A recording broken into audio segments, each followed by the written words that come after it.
Gideon, and one creature that has first strike. Because first strike kind of lets you dominate most fights.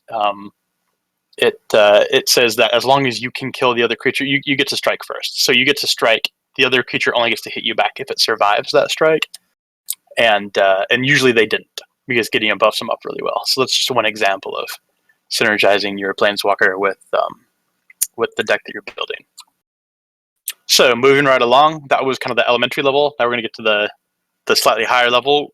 There are three types of cards, generally speaking, when you're building decks. There are bombs, which are your win conditions. We'll get into that in a second. There's counters, which will remove bombs or kind of protect you from what the other person's trying to do.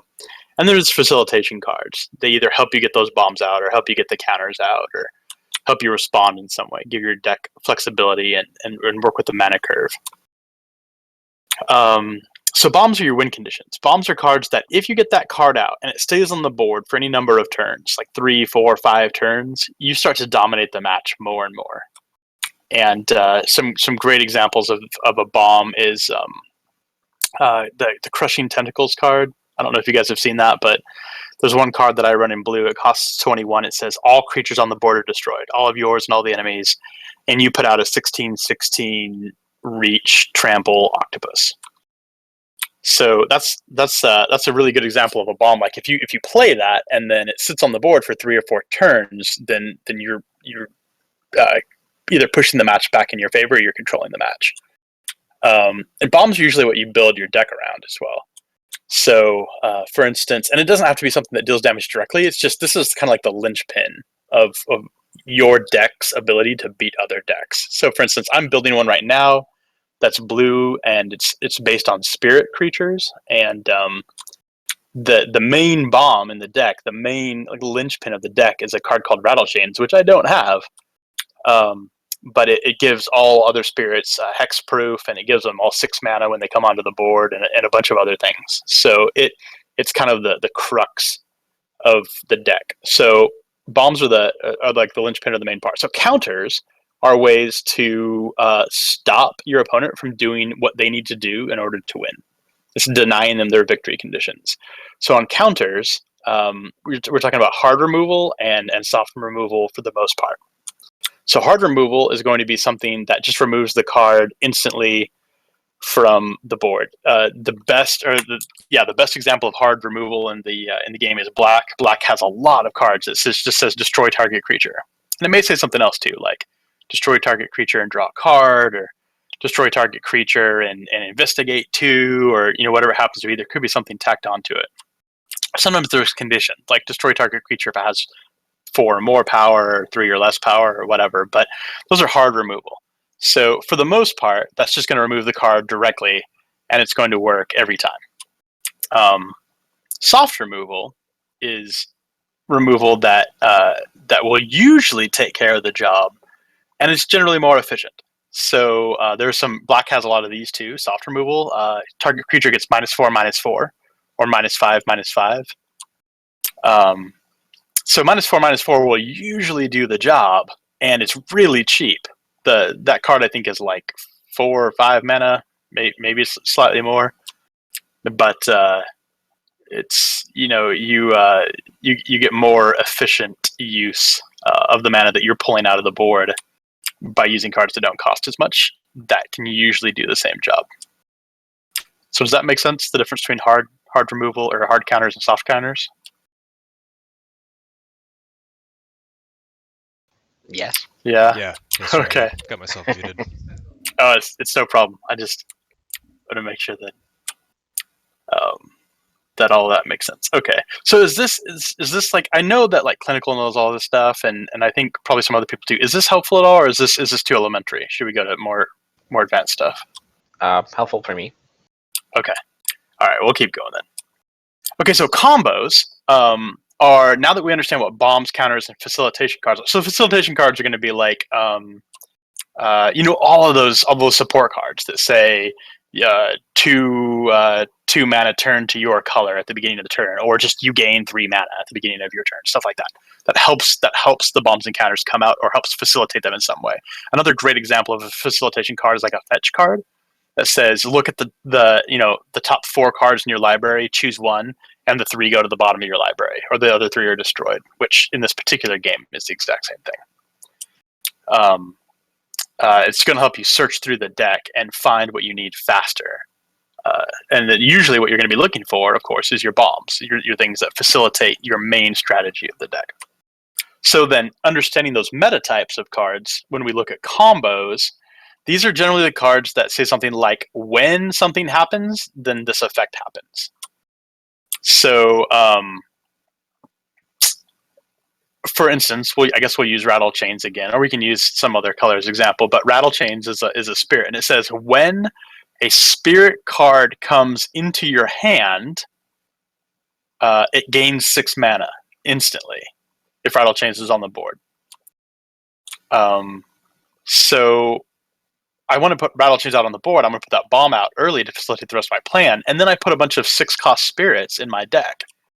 So as I draw those cards, I don't even have to match mana. They just go directly onto the board out of my hand, because he's basically just giving each one of them 6 mana. Another card that goes really well in that same deck is a card that says, it's called Zendikar something. Let me pull it up real quick.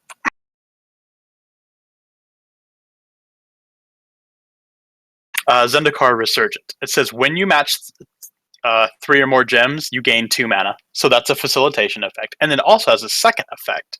Same support says when a creature you control enters the battlefield, you draw 1 card.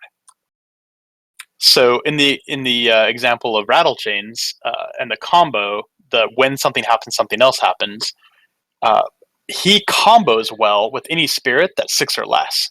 Because anytime I draw a spirit into my hand that's 6 or less, it automatically goes onto the board because Rattle Chains summons it by himself.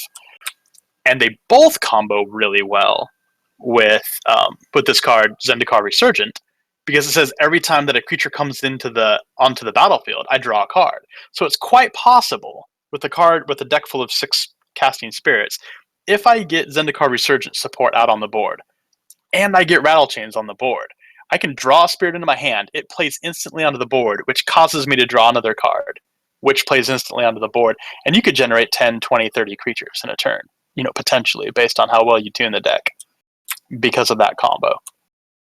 So, going back to the overall idea, a combo are any 2 cards that really work together, and they usually take the form. Good combos usually take the form. When you're reading through cards, you want to watch for the cards that say, when some condition is met, then some other thing happens. And of course, if you've seen the cards that are not only either in Magic the Gathering or in this particular game, Magic the Gathering Puzzle Quest, there are just a ton of cards that kind of follow that suit. And so you're looking for common words when you're building decks. If I see Rattle Chains and I say, oh my goodness, that's an amazing ability. Any spirit that comes into my hand automatically gains 6 mana. Then I'm going to, of course, go out and look for things that meet that condition so that I can get that effect. I'm going to go look for 6 mana spirits.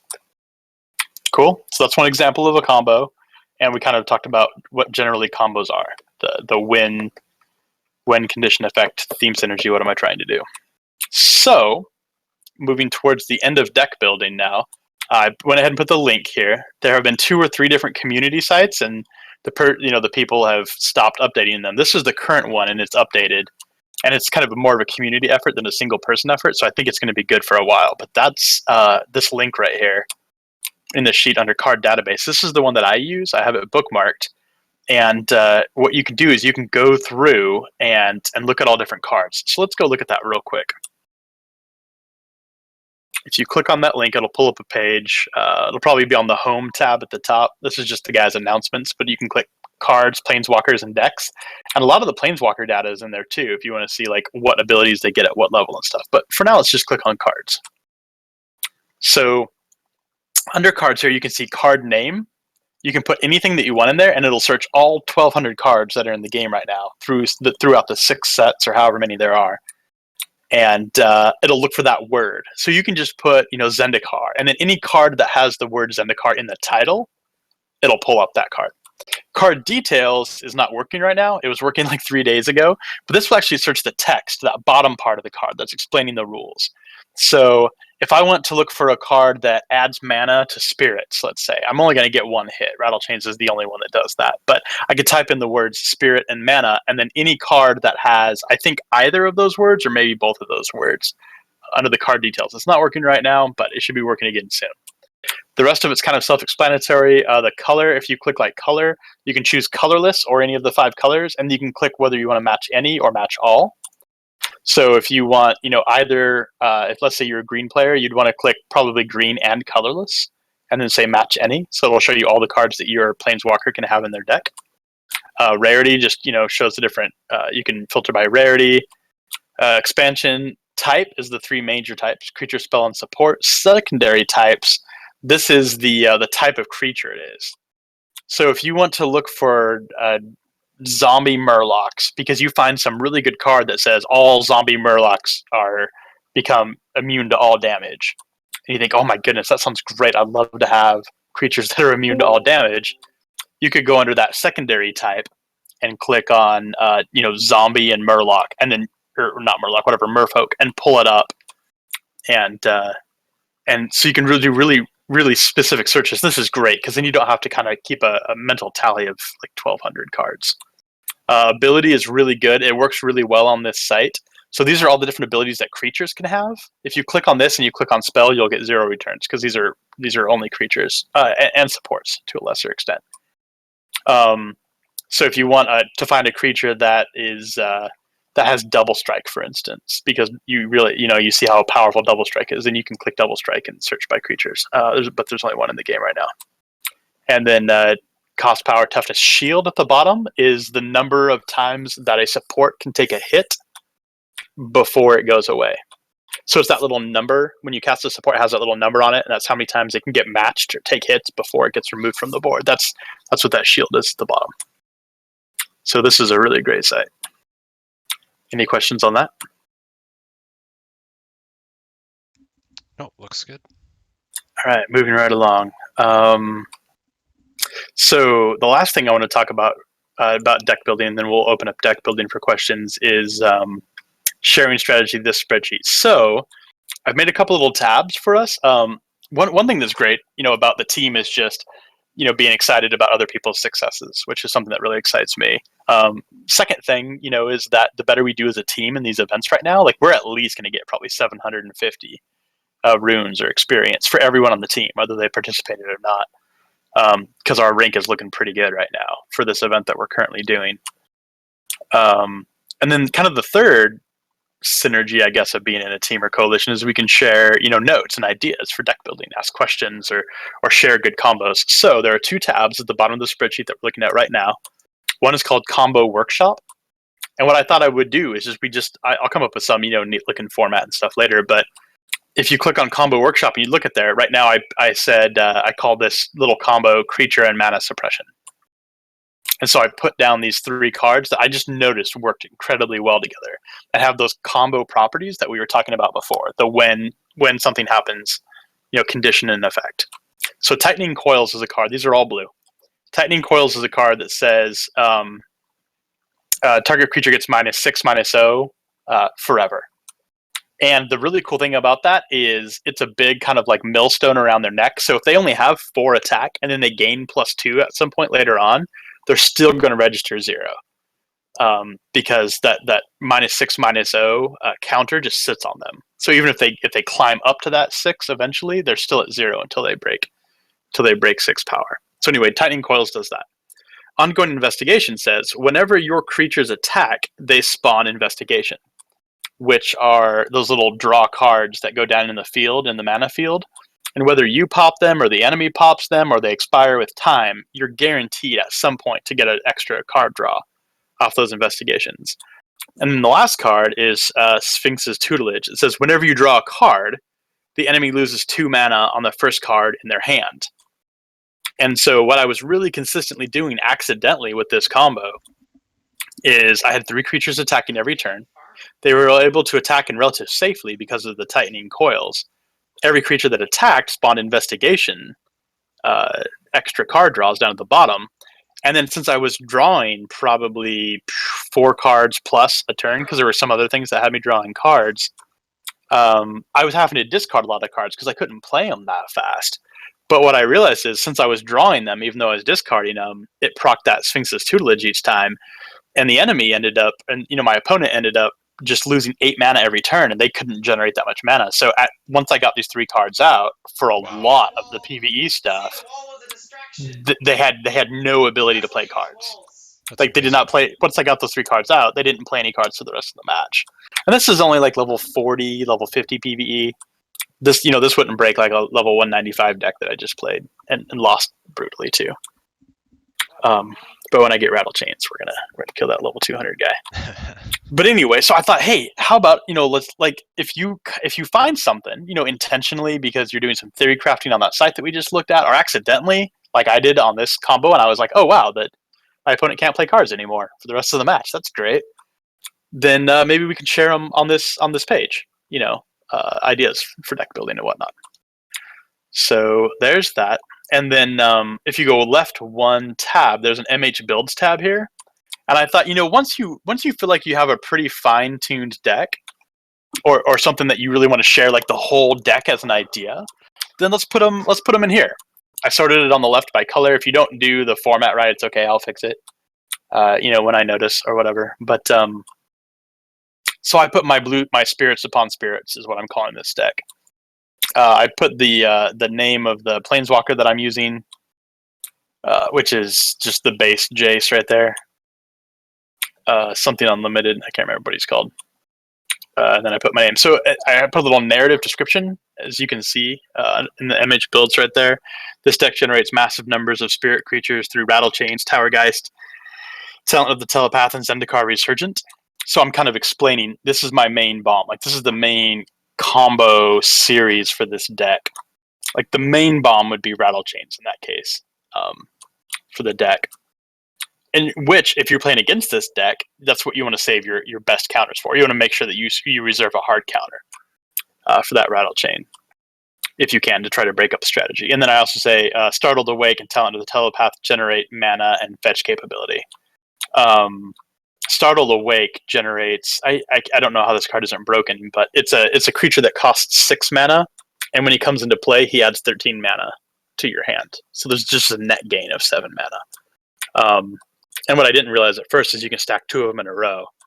So you pop the first one. If you match 6 mana, then he adds 13 mana to the cards that are still in your hand. Well, if the next one is another Startled Awake spirit, then of that 13 mana that the first one spawned, 6 pays for the second one with 7 carried over, and then the second one adds his own 13.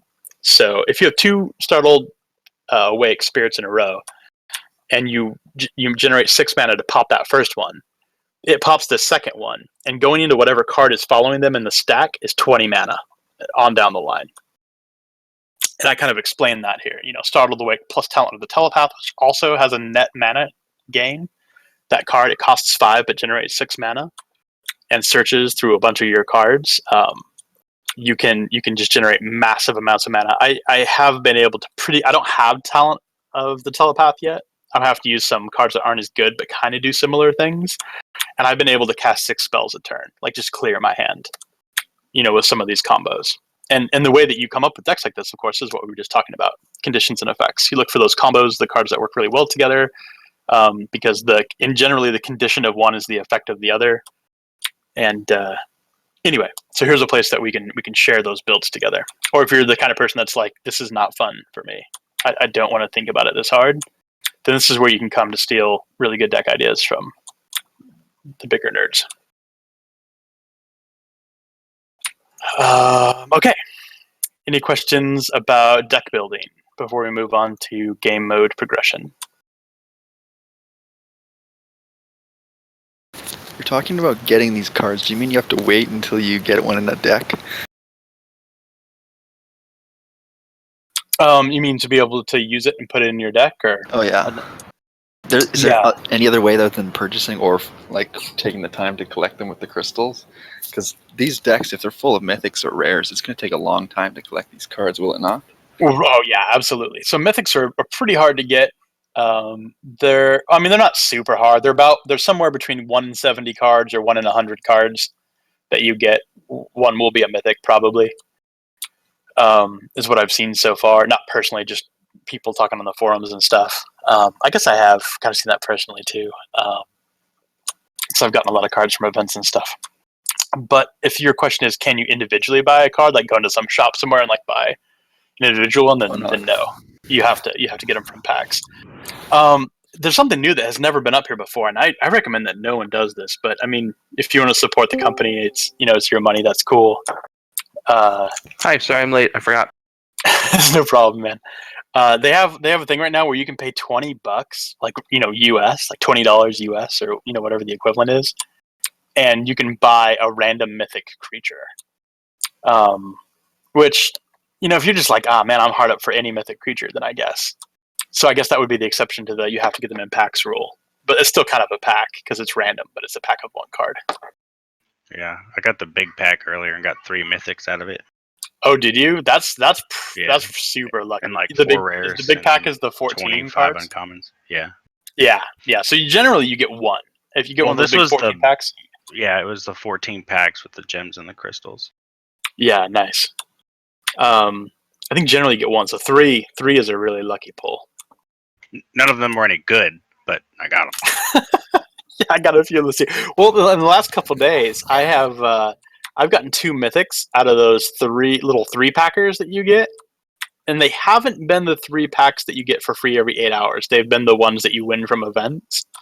I've gotten 2 mythics, and both of them have been in that deck build on the MH builds. I was shocked both times that the mythics that I needed for my deck came out. So I think it's meant to be, but in actuality, I'm sure it's just completely random.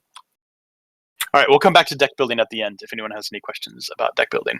So there's 2 more things we kind of want to talk about. One, this is going to be Magic the Gathering Puzzle Quest specific. This is just the different game mode progressions, and I've gotten a lot of questions about this too over the last few days. I kind of feel like maybe we should have had this session earlier, but it is what it is. And then we'll talk about taking the field. When I say field, I mean the big box at the bottom of the screen that has all of the mana stuff. That's the field of mana. So I think probably everyone having played the game now is pretty familiar with the different game modes. Let's go ahead and go look. If you click on the very far left tab on the spreadsheet that we're looking at right now, there's a tab that says game modes. And we're going to go through that really briefly. Okay, so the first is free stuff. This is the green priority at the top of this sheet. The daily rewards are insanely good. So once a day you go, and I hope everyone's been doing this. I actually think a couple people in the channel haven't, but I won't call you out based on other questions. But anyway, what you do is you go to menu, which is the 3 hashes in the upper left.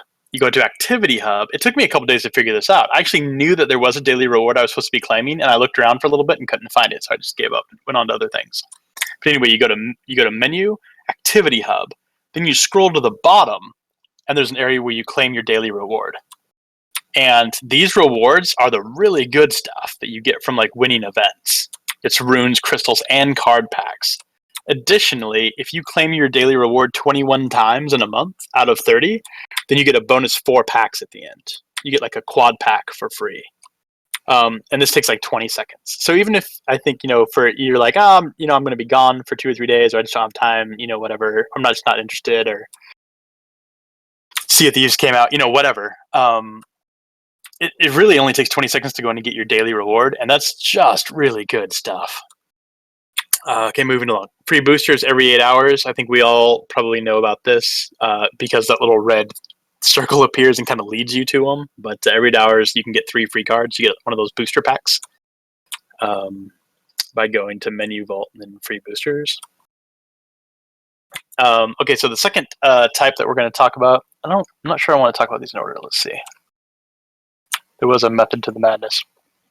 Let's talk about story mode next. So now we're going to jump from the top, green, the highest kind of priority activity in my opinion, all the way down to the bottom, which is story mode. So story mode is the lowest priority, and what I mean by that is it's the lowest priority kind of in the end game.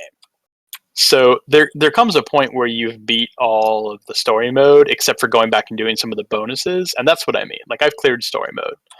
except for some of the bonus conditions where you get some crystals. And they're good crystals, but this is going to be the priority that you want to do last because it's going to yield you the least amount of stuff for your time once you've cleared most of it. But that being said, when you're very first starting out in the game, story mode is going to be what you want to go to as soon as you can't do events anymore. So as soon as you've kind of reached your cap on whatever the event is, I would go back to story mode and keep leveling.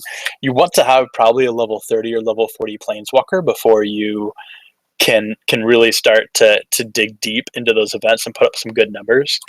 And so story mode is the way to do that. You can divide your story mode between 3 or 4 different planeswalkers if you want, and the story mode will actually generate enough crystals for you, or should be generating enough crystals for you, that you can easily come away with all 5 of the basic planeswalkers that are only 50 crystals a piece. And that's what I did. I've had a lot of time over the course of the last week and a half, and I've gone through and beat each of the guys in story mode with each of the 5 planeswalkers in order to pull all those extra crystals out. I was doing that before I understood what events were, but maybe I've been playing about 2 weeks. I don't know. But in any case, so story mode, I would recommend you not spread yourself kind of thin the way that I did. It would be far better to get 1 or 2 planeswalkers up to level 40 plus so that you can be effective in events, and then go back and do it with other planeswalkers if you want to. Because the first time you clear a boss in story mode, it gives you a lot more experience than when you go back subsequent times. Okay.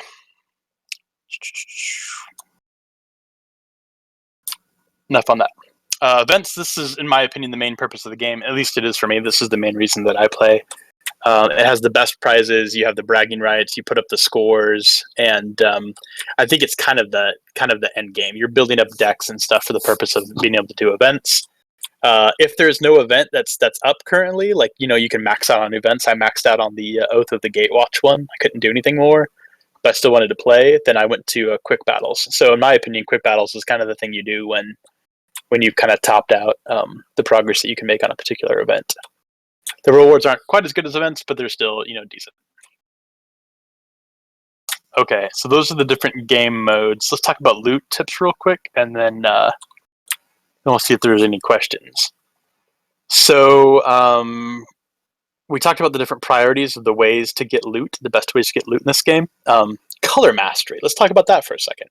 So has everyone noticed that at the bottom, when you're getting ready to fight a new monster or whatever, a new challenge, there's 5 color mastery bars, and then when you've used a card long enough, it'll say card mastered. Does anyone not know what I'm talking about there? Okay. So I've seen it, but I don't know that I understand it. That's for sure. Right. I just want to make sure that everyone knows, what it is I'm talking about. So you use a card long enough, it flips over and it says card mastered. It's actually one of the filters while you're building decks in the game itself. You can sort your personal card library by mastered and not mastered cards.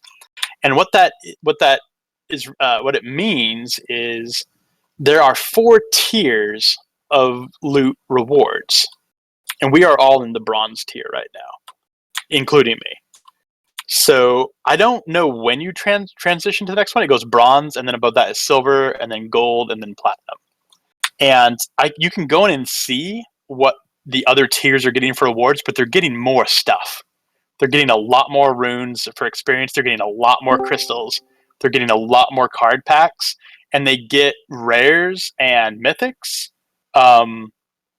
at not as good placing. So like in the bronze tier, which we all are, you have to take number 1 pretty much, right, to get a guaranteed mythic card or something. In those higher tiers of rewards, the rewards are just better. So I don't know. I know that color mastery, as it goes up, that's what brings you into those higher tiers of loot. I know that like I'm 83 or 85 on 2 of my colors, and the other 3 colors are much lower. So I don't know if you have to get all 5 of those, different colors up to 100 before you go to the next tier, or if it's like when you get them all to 60, it goes to the next tier.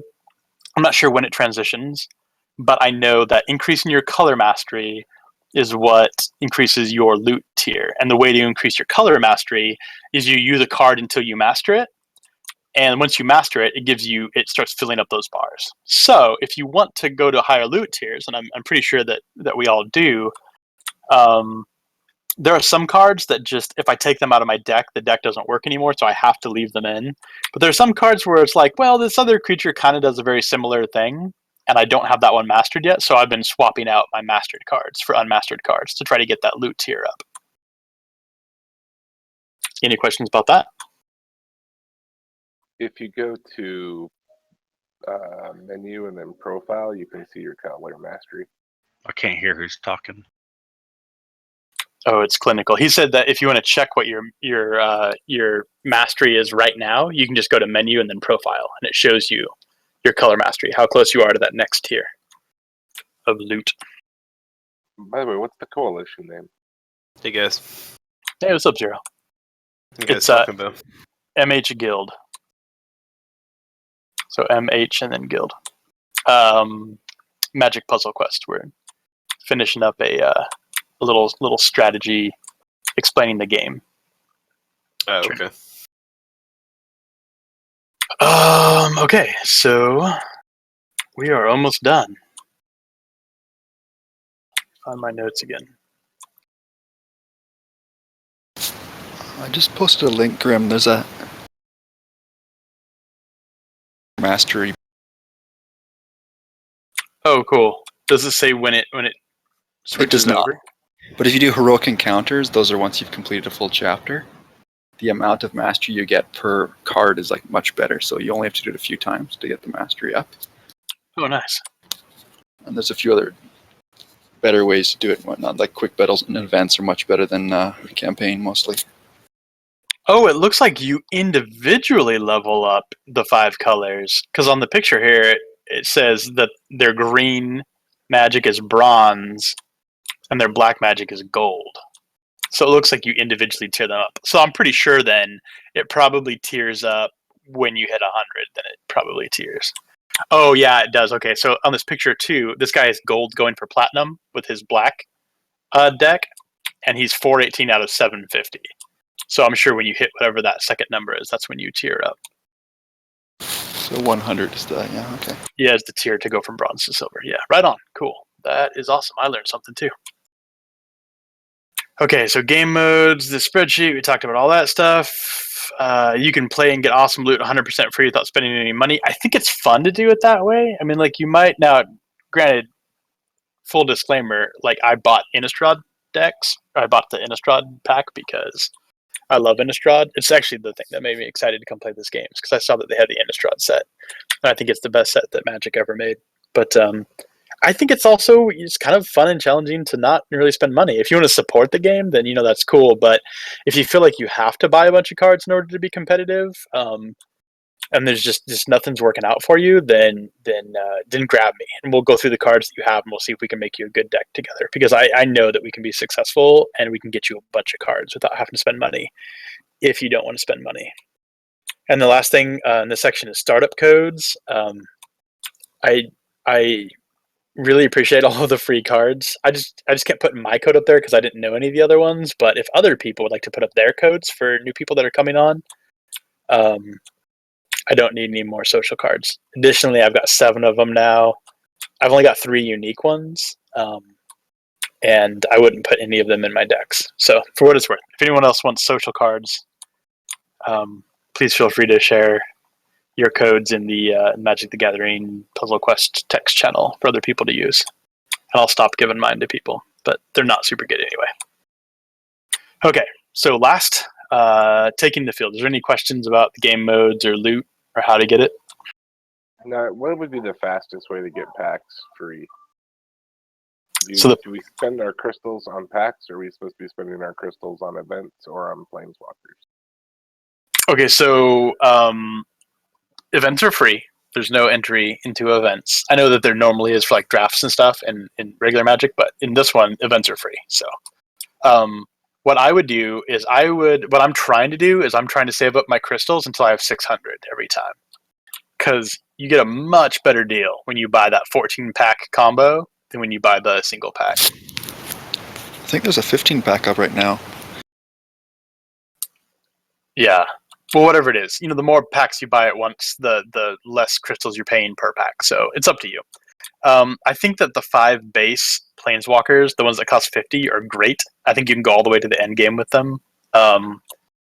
The only reason that you would want to get, I think, one of the 295 or 500 crystal planeswalkers is if their abilities just synergize so perfectly with the deck that you really, really want to play, that it means it to you, then go ahead and get that planeswalker to go with that deck. But warning, from what I've seen from the more expensive planeswalkers, they really only go with a very specific kind of deck. So they're not nearly as versatile as like the 50 the 50 crystal planeswalkers. I actually was looking at. I'm gonna get the other Jace, or I got the other Jace. I got the second one because it actually, every single one of his abilities synergizes perfectly well with my Spirit deck. But he's also really bad at almost every other type of blue deck that I've made. Additionally, some of those more expensive planeswalkers, like for instance, this one, he can only match blue and black. Like he gets minuses on 3 colors instead of only 2 colors. So they're more specific. He gets a little bit more off of a blue match, but I have found that it is much more difficult. It's easier to shut me down. Like there are cards that say destroy all of the mana of your enemy's color, and if any of those cards come out while I'm playing one of those specialized planeswalkers, it almost stops you in your tracks because you're so mana specific. So that's something else to kind of think about. You're pretty vulnerable with those more expensive planeswalkers when it comes to what colors of mana you can effectively match. All right, taking the field. Let me jump into this real quick because this is more of the advanced, complicated stuff, and we have 17-ish minutes left. Okay, so this is the turn order that I use. Somewhere in here, we're going to talk about the turn order, and I think that's important once you've played a lot of games to kind of get a flow of the way you do things. And here's a way that's worked for me. So the first thing I do is I decide whether I'm going to use a planeswalker ability or not. Now, some of these have to go back and forth. Like I may have to check my hand to remember whether I want to use it yet or not. But generally speaking, at the beginning of your turn, you want to use your planeswalker ability if you're going to use it. Next, you're going to arrange your hand. So what you're going to do is you're going to arrange your hand based on 3 things. First, your casting priority. What do I want to cast first? What do I want to cast next? Because, of course, the mana that you're matching in the field, it fills up that first card first until it's cast, and then it starts, filling up the subsequent cards, so on and so forth. The 2 other things to kind of think about, and maybe you haven't gotten into games that are tricky enough yet that you have had to do this, but you may also want to organize your hand based on discard tricks. So black starts out with an ability that says you discard your last 2 cards and your opponent discards their last 2 cards. But the level 4, that's actually the level 2 version of that ability. The level 4 version of that ability says, black, you discard your last 2 cards and your opponent discards their first card and their last card, which is brutal because your first card is, probably half full of mana, right? So they're not only getting you to discard cards, they're getting you to discard the one that you really needed to cast next that's already half full of mana. So you can anticipate those sort of discard tricks while you're arranging your hand. The second thing is mana tricks. There are some cards that say, take all of the mana out of your opponent's first card and put it into their last card instead. So what you want to do in some cases, if you're playing, and you will know, if you're playing a black player, a black, colored Magic player, then you'll know, okay, they're going to be removing my first card, my last card. If you're playing against a blue player and you've seen this card come out that says dump all of the mana from their first card into the last card, you'll know I want to put the card that I need to cast the most first because that's what I'm putting mana into. But my second most important card, I usually would keep second in my hand, but I'm going to put it last. So that way, if they do that mana dump, they're at least dumping it into the next best card that I could be playing.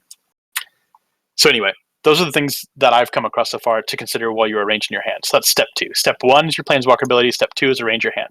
Step 3 is while you're arranging your hand, you're going to be turning off and on auto cast on your cards. So one, blue has a lot of counters. Like I have one that says all of your enemies' creatures are returned to their hand, and if they don't have room in their hand, that creature is destroyed. It's a complete board wipe for the enemy. It's really expensive. It's like 21, but it's really good. So that will go off automatically as soon as it has enough mana in it. What you can do is in the upper right, whenever you're looking at these cards in your hand, in the upper right, there's that circle, that symbol, and it'll be the symbol of creature, support, or spell. You just tap on that, and it goes from glowing to kind of turned off to subdued. And if it's subdued, it'll still fill up with mana the way that you normally fill cards up with mana. Once it's fully full, the mana will start dumping into the next card, but it won't cast it until you turn it back on. So it's good to turn off auto cast or choose to not cast spells for a few reasons. One, holding counters that would have prematurely fired, like that enemy board wipe card. Two, simulcast combos. So there are some combos where it's like you put out the first card and then you put out the second card, and then that's what makes the combo work really well. Well, if your opponent has a lot of counters in their deck, really a lot of those hard counters like we were talking about before, you may want to hold that first card until the second card's also ready, and then cast them, in rapid succession on the same turn, so that your opponent doesn't have a chance to remove that first card before the second card comes into combo with it. And then the last thing that I kind of consider when I'm choosing whether to select on or off the autocast is reinforcement hurdle. So if you have a bunch of 3/3 creatures in your hand, and your enemy has a 5/5 first strike on the field, if you put out a 3/3, that first strike is going to kill your guy, and you're not going to hurt the first strike at all. So you could put out a 3/3, he kills it. You put out another 3/3, he kills it. You keep putting out cards, he keeps killing them. What you could do, if you think about it, is you can turn off that first 3/3 creature and wait until you have enough mana to cast them both at the same time. If you did that, then both your 3/3s would go at the same time. It would, reinforce and become a 6/6, and then you'd be able to kill that 5/5 first strike. So in some cases, it's better to hold creatures, two of the exact, identical creature, so you cast them simultaneously, which gives you an automatic reinforcement to be able to get over some big creature hurdle that your opponent's got out. I didn't even know that was an option. Yeah, To not have them play all the time, and then for that yeah, reason, I didn't makes total realize sense. until I was like 10 games in, and then I was like, oh, this is a game changer. Yeah. Okay, so matching. We're gonna go a little bit faster through these. So matching, when you're choosing which gems to match, which land to match, you can do it one of two ways. I recommend, for the fun of it, you just kind of get used to the feel of it. Just kind of like, you don't want to do the math necessarily, but just kind of get a feel like, oh, this one feels like it has a higher probability of getting me that extra match, that cascading match, where you do the first match and then it falls in such a way that the second match happens and the third match happens. That's called a cascade of matches. So we always want cascades, right? Cascades are great. So when we're making some choices, it's not just random. There are some things that you can do to increase your probability of getting cascades, and those we're just going to touch really kind of briefly on this, so we don't get too deep into the numbers. Color or colors, basic versus advanced planewalkers. Okay, so when you have the basic Jace, the basic blue one, he matches blue the best, and he matches black and white okay, and green and red are bad.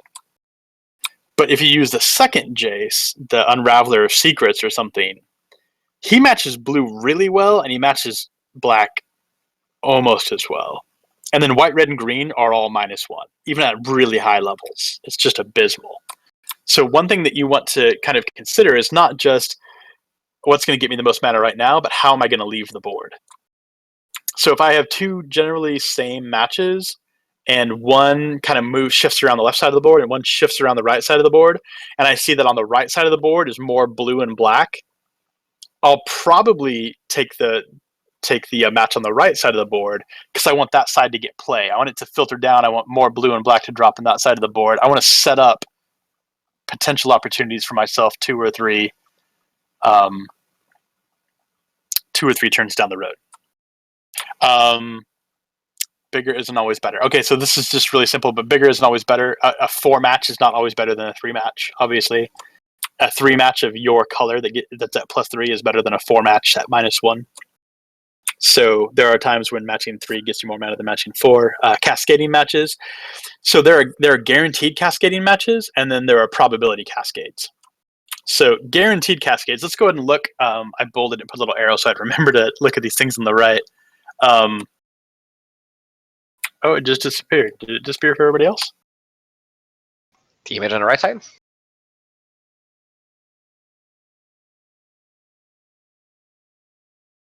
Oh, you just did. It wasn't when you said it, but it is now, and it's back now.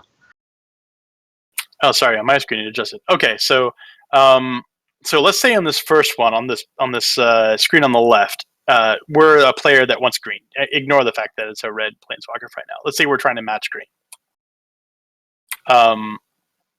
This is an example of a guaranteed cascade. So right in the center of the board, kind of bottom center, you can see that there's those two that are horizontal, and there's one that's up left from that. And I could take that green and I could pull it down, right? And that would give me a 3-match horizontal. Does anyone not see what I'm saying? Sorry, Okay. I just got there. Can you explain that one more time? Sorry about that. Yeah, no problem. So under meeting notes, if you go down towards the bottom, there's those two pictures of the game. We're on the left screen. Okay, cool. We're on the left screen. We want to match green. Let's just say we happen to want to match green on this left screen. So there are two different places where you can match green. They both come out of the bottom center of the field. There's a vertical match and there's a horizontal match. The vertical match on the right will end up dropping a red down into the bottom there. So that's okay. That's a green match. That's great. That's exactly what we want. And there's a horizontal match where you can take that green and you can pull it down, and that'll give you a 3-green horizontal match. This is an example of a guaranteed cascade. We can see on the board that we're guaranteed to get a cascade if we do something else, if we do something more clever, right? So what you would want to do in this case is you can see that there's a black horizontal line just bottom left of that, down and left. So what I want to do is I want to take that black skull here, pull it down, and get that black horizontal match, Right. of 3, which we can see from information we have on the board is going to drop those 2 blue on the very far edge onto that blue, giving us a black match, a blue match, and we know, since we can see it, once we match these black horizontal ones, that white is going to drop right back into the position it is in right now, which drops our green into place. Yep. So I was just playing along and I was like, oh, this is a great example of, the thing. So we could just take that green tree and pull it down and get our 3 match for green and say, yay. But if we look at it a little bit, whenever there's a single piece you have to move, this is how you catch these. Whenever there's a single piece you have to move, just stop for a second and say, can I move that without touching it?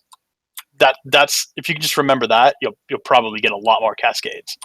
If there's a piece you have to move, like in this case, the green tree needs to come down 1, can I move that piece down 1 without actually touching that piece? In this case, the answer is yes. I can pull the black piece down. I don't have to touch the green piece. This is going to give me a triple cascade. And it's guaranteed. I don't have to guess whether it's going to happen or not. All right, now let's talk about one more guaranteed cascade.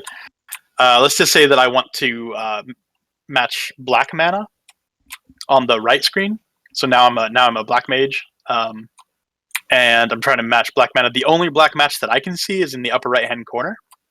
You can see that there's that black skull. You pull it down and you get that 3 black match, right? So the same question applies. Can I move that black skull down 1? Now that I see what I want, can I move it down 1 without touching it? And the answer is anybody? Yeah, because you can make the planeswalker points match or whatever it's called. Yeah, right. Perfect. So you can get the planeswalker little bubbles there to match. Even though it's really far, it's kind of harder to see, right? Because it's at the bottom of the screen. You can match that planeswalker bubble, which drops everything down 1, and you get that black match. So whenever you want to match, it's a little bit harder to do vertically, but especially horizontally. Whenever you want to match, say, can I get that match without having to actually touch that piece by getting a match somewhere down the board? If you move that planeswalker, oh, I see the left planeswalker point. You could also move the red one up 1. That's right below it. Correct. No, the red one, if you move it up 1, will move the middle black block as well. So the middle black block would move down 1, and then it wouldn't be lined up anymore. Okay, great. A few more minutes. Let's talk. Okay, so probability cascades. So how do we increase our chances of cascades if there isn't enough information on the board to actually see the cascade is going to happen? The answer is we can calculate probabilities. So whether it's vertical or horizontal, I was doing a lot of math. I think it's almost exactly the same. So there is no rule vertical is better than horizontal or vice versa. But what I can see is if I'm doing a horizontal match at all, let's go back to that left screen where there's the 3 black mana in the bottom left. Let's just say that nothing else was lined up. I'm just going to hit this black one. Nothing else is lined up. What I would do is I would look to the column that's just to the right of that black match. So in this case, the very center column, the 4th column from the left. And what I would do is I would say, are there any 2 mana that are lined up that have a chance of coming down 1? And it would be at the top 2. Let me see if I can rephrase that better. So at the very top of the center column is a blue mana. Very top center column is blue mana. If the mana to the right of that was also blue, and I'm going to be matching those 3 black at the bottom, and that's all I'm matching, I know that 3 new tiles are going to come in from the top. And I know that if the right one of those 3 happens to be blue, I'll get another match, right? So I can look down the line here and see if there are any other 2 that are lined up, which in this case there happens to be 2 green, right? Just like we saw before, we're going to get those greens. So I can see that green is going to drop into place. But what I don't know is what's going to drop in out of that top screen. So what I can say, I won't blame those too much, but what I can say is if the rightmost of those tiles is blue, then I'll get an additional match. That one tile has a 1 in 6 probability of being blue, right? 5 different colors plus the Planeswalker tile. So I know that if I do that horizontal match and I want to get a second match from tiles that are coming from off the screen, I have a 1 in 6 chance. So what you can do is you can also look at some other vertical matches that you happen to have, and you know that in a vertical match you're going to be dropping 3 from off the screen. And you can say, okay, what are the probability? I know where those 3 are going to hit in the board. What is the probability that each one of those will generate a match? And you can compare those probabilities. So we can talk about that more later if anyone's interested. But there are better choices based on the information that you can see on the board when you're pulling tiles from off the board to increase your probabilities of cascades. And the last thing I want to say about the matches are defending supports the sides and sinks. So in the same way that you might want to kind of try to play more on the left side of the board or the right side of the board in order to mix up colors and create opportunities for colors you want to match, if all of your supports are on the left side of the field, then you probably want to be matching on the right side, assuming that there are colors that are coming down that are, dangerous to your supports, right? So you want to protect your supports. So if you have support cards that are played, like blue, white, red, whatever, there's a bunch of blue, white, red on top of them, then you don't want to knock them down in your supports. That might be something else to consider while you're making matches. And then here's just some kind of grab bag stuff at the end here. There are different levels of AI. The lower levels of AI, probably the ones that people are used to playing with right now, they will always break supports, regardless of whether it's good or bad for them. So if you find some supports that say whenever the support is broken, your enemy takes damage, the computer will actually use its turn to damage itself. It always breaks supports at lower levels of AI. At higher levels, it doesn't do that. At lower levels of AI, it doesn't replace creatures. If I play blue and I remove all of the attack power from all of his creatures, so they're completely useless, and he's got really good creatures in his hand, he won't play the new creature and replace it in the same way that it always gives us the option. Higher level AI, I have not seen them replace creatures either. Like the level 195 AI also doesn't seem to replace creatures, so might be something to consider. If you can get lucky and get them to play out their little crappy creatures at the beginning, and you can render those useless, they'll just sit on some higher level creatures. Is what I've noticed. Lower level AIs won't get the 5 matches all the time, or they'll purposely avoid them. Higher level AIs never miss a 5 match, so that they get another swap. So that's really all I wanted to say as far as training strategy for the game and kind of some of the basics. And then just as a coalition, as a team, I wanted to say real quick at the end of the training session, this is all stuff that I've just kind of observed. But as long as you're always trying to observe and improve your game just a little bit over the course of time, it may seem daunting, all of this stuff at first, but over the course of a week, 2 weeks, 3 weeks, it'll become just so second nature. that you'll be really interested in trying to figure out what increases your chance of Cascade off the top of the screen. Guild Mug event. So what we're going to do in a couple weeks, so it's probably about 2 weeks out, I'm going to wait to watch and see which events are coming up. I'll announce it all over Discord. I'm going to choose an event that is PvP deck and an event. And the reason for that is it's kind of more fair, I think, because depending on your Planeswalker level and your deck quality, you can do a lot more in events like the one that's currently going right now than people who are kind of starting out. But in those PvP events, now granted, at high level Planeswalker you get more certificates too. But at lower level, in the PvP events, you can just keep playing over and over again. It doesn't lock you out. You can play as much as you want.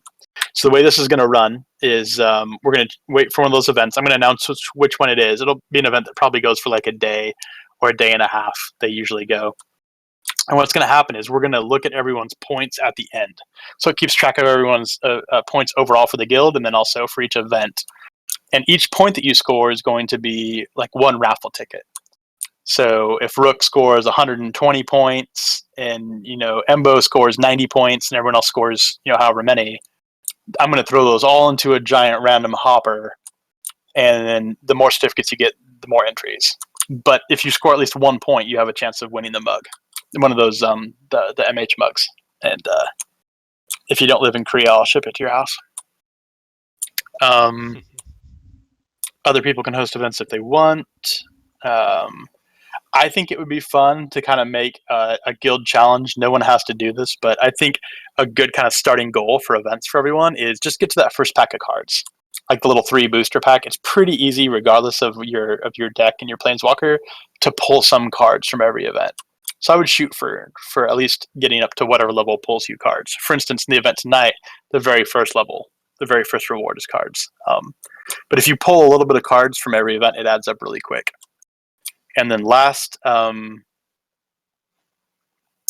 did not imagine we were going to break 10 players. I just really didn't think we were going to. But this is cool. Like, I'm glad that people are having fun. Some people will have fun for a couple weeks and be done with it, and that's of course totally cool.